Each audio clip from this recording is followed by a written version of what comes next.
दिल्ली शराब घोटाला मामले में गिरफ्तार किए गए संजय सिंह को जमानत मिलती नहीं दिख रही है। वजह ये कि उन्होंने न सिर्फ रिश्वत ली बल्कि ईडी के दफ्तर से गोपनीय दस्तावेजों को चोरी भी करवाया। इतना ही नहीं, मामले में गवाहों को धमकाने से लेकर शराब घोटाला मामले में मिली रकम को खपाने के लिए एक कंपनी तक बना डाली और उनमें किसी किस्म के अपराध करने की प्रवृत्ति भी है। इसलिए संजय सिंह की जमानत पर कोर्ट ने फैसला तो सुरक्षित रख लिया, लेकिन उनको जमानत मिलने के आसार बेहद कम हैं।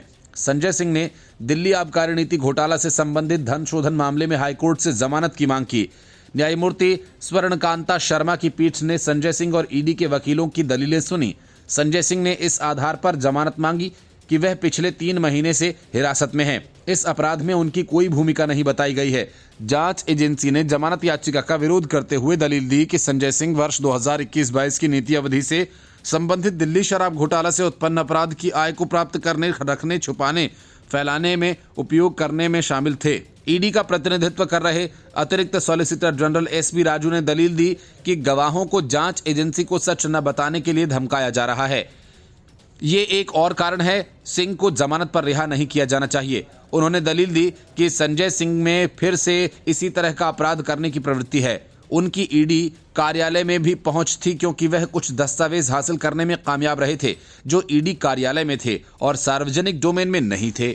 संजय सिंह का प्रतिनिधित्व कर रहे वकील मोहित माथुर ने कहा कि उन्हें ईडी के स्टार गवाह दिनेश अरोड़ा के बयान के बाद गिरफ्तार किया गया था।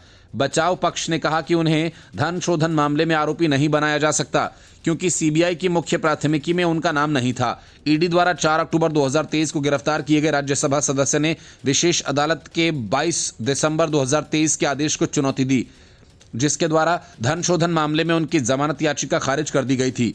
याचिका के जवाब में ईडी ने कहा, सिंह कथित तौर पर अपराध की आय को सफेद करने के लिए एक विशेष प्रयोजन के तहत कंपनी बनाने में शामिल थे। जांच एजेंसी ने कहा कि जांच के दौरान ये पता चला कि सिंह कथित घोटाला मामले में एक प्रमुख साजिशकर्ता हैं और वह इस मामले में कई आरोपियों या संदिग्ध व्यवसायी दिनेश अरोड़ा और अमित अरोड़ा के साथ निकटता से जुड़ा हुआ था। ईडी ने आरोप लगाया कि सिंह ने अब समाप्त हो चुकी आबकारी नीति के निर्माण और कार्यान्वयन में महत्वपूर्ण भूमिका निभाई, जिससे कथित तौर पर कुछ शराब निर्माताओं, थोक विक्रेताओं और खुदरा विक्रेताओं को मौद्रिक लाभ हुआ। ये मामला साल 2021-22 के लिए राज्य सरकार की आबकारी नीति को तैयार करने और क्रियान्वित करने में कथित भ्रष्टाचार से संबंधित है, जिसे बाद में रद्द कर दिया गया था। उपराज्यपाल वीके सक्सेना की सिफारिश के बाद सीबीआई ने कथित भ्रष्टाचार पर एक प्राथमिकी दर्ज की थी। Bureau report, news of India.